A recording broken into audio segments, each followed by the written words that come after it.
It was 2 a.m. I was 24 years old in my childhood bedroom in Singapore, and I was staring at a number on a screen, the price of a 40-year-old resale HDB flat. I had a good corporate job. I did everything the system told me to do. But looking at that number, I had this overwhelming feeling like I was on a treadmill, running as fast as I could just to stay in the same place. It felt like a trap. That was the night I stopped playing their game and started creating my own. Now, I still work at a 9-to-5 corporate job. I still have a commute. I still deal with office politics. But it's a 9-to-5 on my terms. I traded the high-stress, burnout culture of my old job in Singapore for a role here in Europe with better hours, a more reasonable workload, and a healthier pace of life. The key to making that happen was leverage, the 200,000 Singapore dollars I saved by age 28. It was the power to say no. It was the confidence to apply for jobs on another continent, knowing I had a safety net. I'm giving you the 20 concrete principles I used to build that fund. This is the playbook for buying back your sanity. First,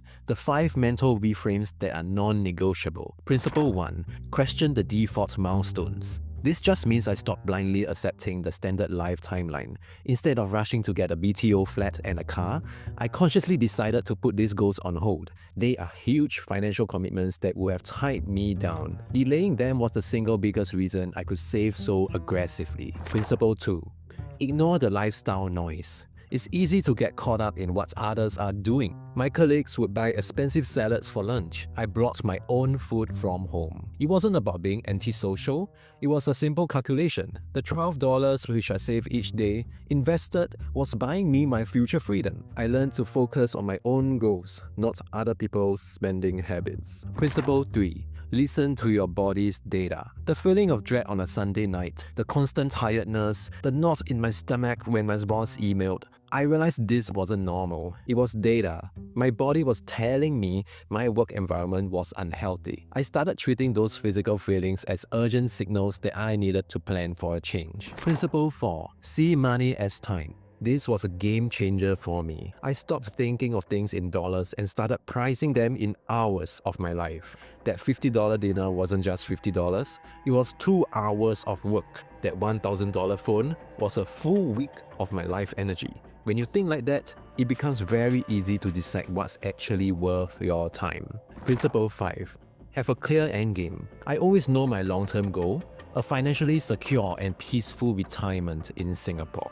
This clarity was my compass. It made it easy to say no to short-term temptations because I knew every dollar I saved was a step towards that specific future. My time in Europe isn't random, it's a strategic chapter to get to that endgame faster. Now, with the right mindset, you can build the engine. These are the 5 core tactics I used. Principle 6. Run a bonus hunt side hustle. Before I got deep into investing, I treated finding free money like a part-time job.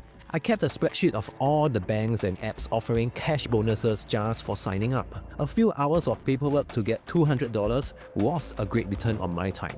It's not life-changing, but it builds the habit of proactively looking for money. Principle 7. Automate your asset buying. I made my investing as boring as possible. The day I got paid, a set amount of money was automatically transferred to my investment account and used to buy a simple, low-cost global index fund.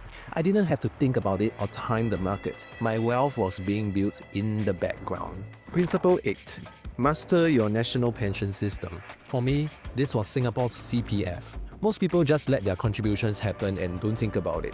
I spent a weekend reading everything I could on the CPF website, learning about transfers, investment options, and rules. It felt like finding a cheat code to a game everyone else was playing on the default settings. Principle 9.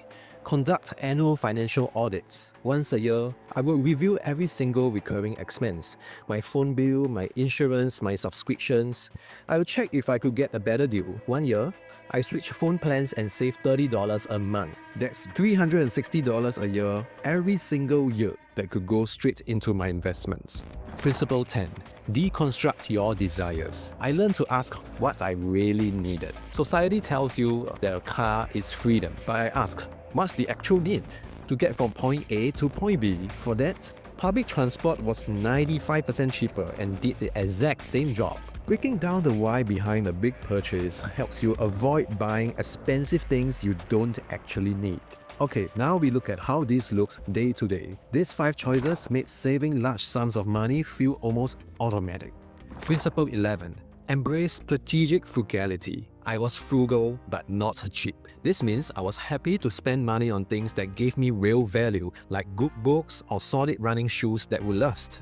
But I was ruthless about cutting costs on things that didn't matter to me, like brand name clothes, daily coffees, or alcohol. Principle 12. Deprioritize expensive life scripts. This was a conscious choice. I decided my main goal in my 20s was to build a strong financial base. That meant that things like actively dating, planning a wedding, or having kids were put on the back burner.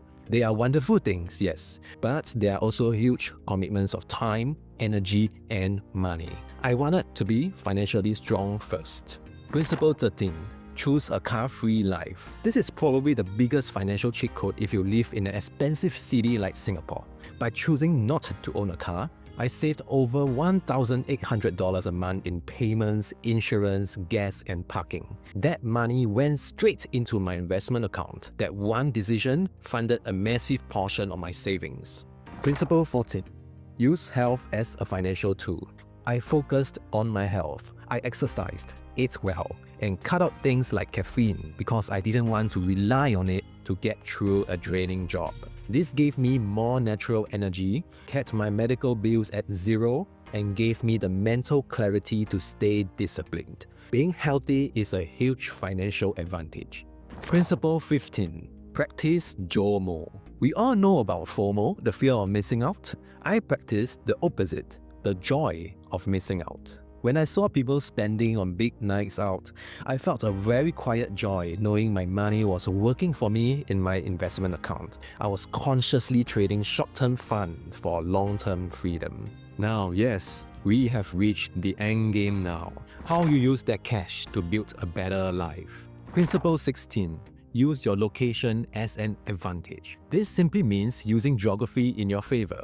The skills I built in a high-pressure Singapore market were highly valued in Europe. This allowed me to find a job where I could earn a good salary, but in a place with a much better work-life balance. I was trading my skills for a better lifestyle. Principle 17. Recognize the sanity bonus. My stressful job in Singapore had a hidden burnout tax. All the money I spent on things like takeaway food and online shopping just to cope. My calmer job in Europe comes with a sanity bonus. I simply don't need to spend that money at all anymore because I'm not constantly stressed. That's a real financial gain. Principle 18. Design your leaps as experiments. I never saw my move to Europe as a permanent, scary decision. I framed it as an experiment. My savings were my safety net. If things didn't work out after a year, the worst case scenario was that I'll just go back to Singapore with new experiences. This removes the fear from making big life changes. Principle 19. Fail small, learn big. Throughout my 20s, I tried small things that didn't work out. Little side projects, some small investment mistakes. But because they were small, the cost was just a price of a lesson.